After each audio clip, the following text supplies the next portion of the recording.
જય દ્વારકાધીશ મિત્રો, કેમ છે? મજામાં ને?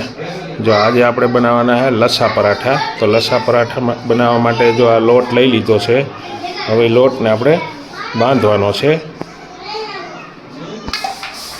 જો આપણે લોટ ટૂંપાઈ ગયો અને એને 10 મિનિટ આપણે ઢાંકવાનો છે. એટલે ટૂંપી લઈએ ને પછી આપણે એને ઢાંકી દઈએ. લોટ બંધાઈને કમ્પ્લીટ થઈ ગયો છે. જો આ રીતે લોટ બાંધી લેવાનો. પછી આપણે બનાવશું લસા પરાઠા. તો લસા પરાઠા બનાવવા માટે અમને રેસીપીમાં બન્યા રહેજો. આગળની પ્રોસેસ ચાલુ રાખીએ. જો આપણે લસા પરાઠા બનાવવા માટે જો આ રોટલી વણાય છે. પહેલાં આ રીતે રોટલી વણવાની.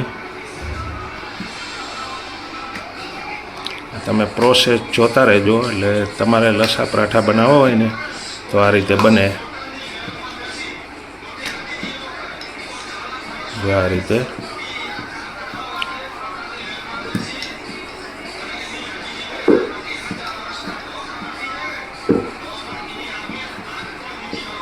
એકદમ ક્રિસ્પી બનશે અને મસ્ત બનશે. તમે જોવો ને એટલે તમને ખ્યાલ આવશે. વિડીયોમાં એમને બન્યા રહેજો. જો પછી આ રીતના હે ને ચેકા કરી નાખવાના.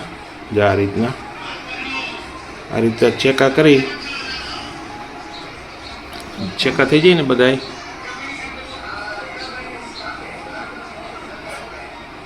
જો આ રીતે ચેકા થઈ ગયા. હવે હે ને એમાં હે ને જો આ રીતે આ આપણે એમાં સોપડવાનું છે.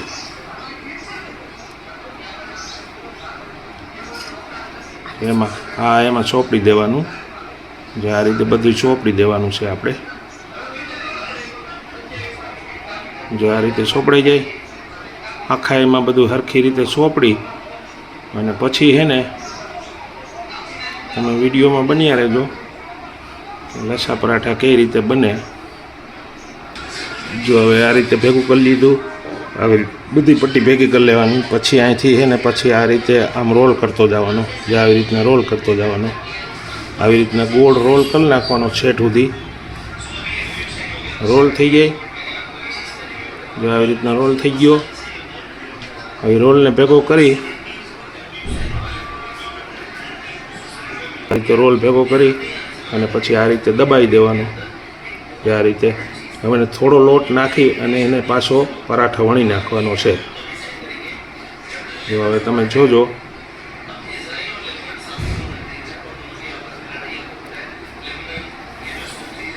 જો આ રીતે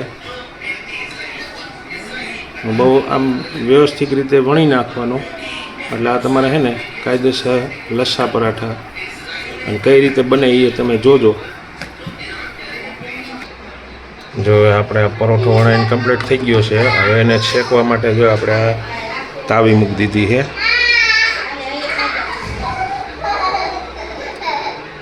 જો આ તાવી મૂકી દીધી છે. તાવી મૂકી હવે એમાં આપણે હે ને થોડુંક તેલ એડ કરવાનું છે. તેલ એડ કરી અને પછી એને શેકવાનું. જો હવે આ રીતના હે ને આપણો લસા પરાઠા પાકીને કમ્પ્લીટ થઈ ગયો છે. આ રીતે બનશે. તમે પણ એકવાર ટ્રાય કરજો. છોકરાઓને બહુ ખાવાની મજા આવે છે અને લસા પરાઠા બહુ મસ્ત બને છે. આની સાથે તમે શાક પણ લઈ શકો, દહીં લઈ શકો અને છા પણ લઈ શકો. તો આ રીતે બનાવીને તમે ખાઈ શકો.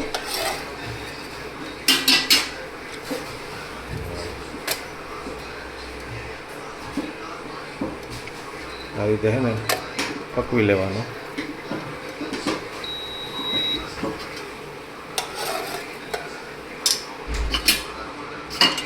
તો આપણો પરાઠો પાકીને કમ્પ્લીટ. તો આ આપણા બનીને તૈયાર થઈ ગયા છે લસા પરાઠા.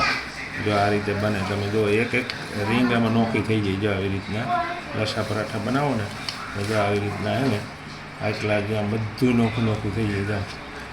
તમે પણ એકવાર બનાવશો ને તો તમને ખ્યાલ આવશે લસા પરાઠા કઈ રીતે બને. જ્યારે ભૂકો વળો ને તો બધું પણ નોખું થઈ જાય.